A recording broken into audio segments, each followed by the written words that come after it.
மகாவிஷ்ணுவை 7 நாள் காவலில் எடுத்து விசாரிக்க காவல்துறையினர் திட்டமிட்டிருக்கின்றனர். அண்மை செய்தியாக பார்த்துக் கொண்டிருக்கிறோம். கூடுதல் விவரங்களை எமது செய்தியாளர் சுப்பிரமணியன் வழங்க கேட்கலாம். வணக்கம் சுப்பிரமணியன், இது குறித்தான கூடுதல் விவரங்கள்.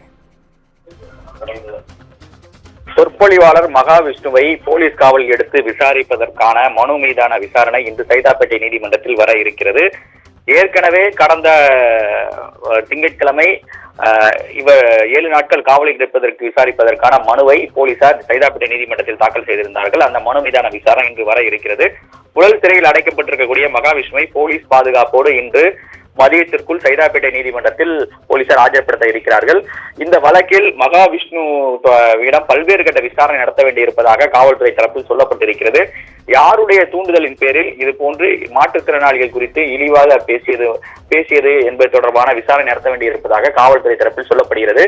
அதன் அடிப்படையில் தான் 7 நாட்கள் காவல் கேட்டு போலீசார் மனு தாக்கல் செய்திருக்கிறார்கள். அந்த மனு மீதான விசாரணை இந்த சைதாப்பேட்டை நீதிமன்றத்தில் வர இருக்கிறது. கூடுதல் விவரங்களுக்கு நன்றி சுப்பிரமணியன்.